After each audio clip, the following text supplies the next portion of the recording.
First thing first, you're going to write Office 365 USA into your Google search bar. If you're in Canada, use Canada. We're using USA here as an example. You're going to look for Microsoft 365 subscription. Don't use this Copilot version. Use this one right here. Once you click on it, you'll choose for business and then see plans and pricing. Once here, make sure plans with Teams is enabled and choose the most popular standard plan and click on Buy Now. Now, once this page opens for you, you're going to choose one for how many people is this for. And then you're going to choose whether you want to pay yearly or monthly by using the drop-down menu here. If you use monthly, it'll be $13.13 a month for a year.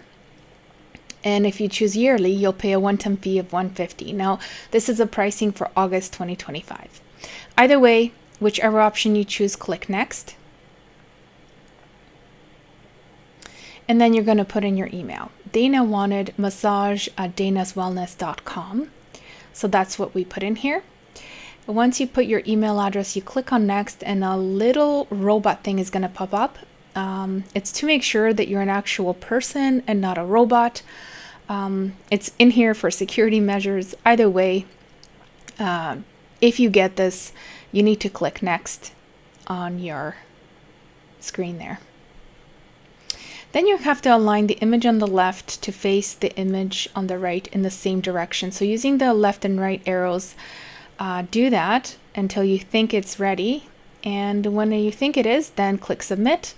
If you, we got verification complete, green arrow check, and then it'll take us over to the next window.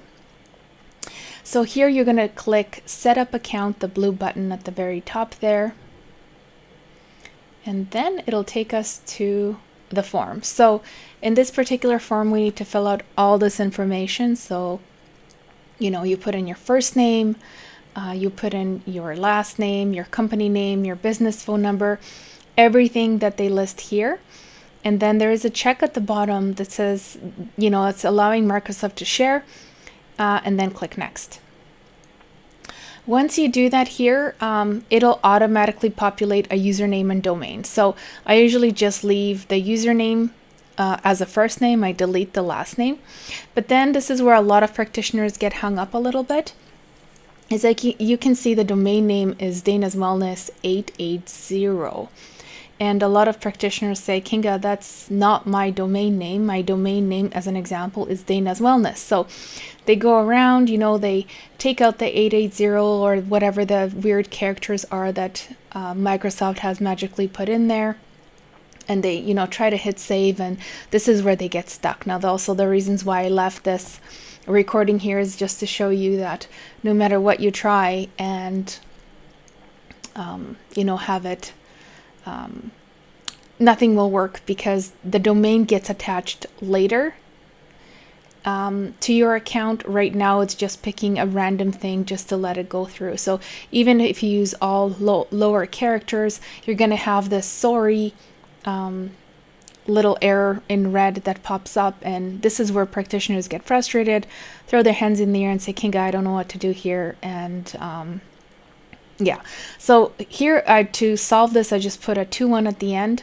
However, I would recommend just leaving it. Now, what's important here is you write down the username, you write down the domain name, and you choose a very elaborate password. So make sure it's long, it has upper, lowercase numbers, characters, all that really fun stuff. Don't use passwords like your cat's name or your daughter's name or your husband's name and the current year with an exclamation. Make sure it's something that is, very, very secure. So either way, once you get to this very last step, you just click on Next, and this is all you have to do. So once you get to this step, you open up your email. Again, my email address is kinga@sproutyourpractice.com. What you're going to do is you're going to send me the username. You're going to send me the domain name. I know it's at onmicrosoft.com already. And then you send the password. And then what I'll do behind the scenes is connect your domain name to your Microsoft 365 account and make sure that everything is running smoothly behind the scenes. So this is all you need to do, and this is how you set up a Microsoft 365 standard account.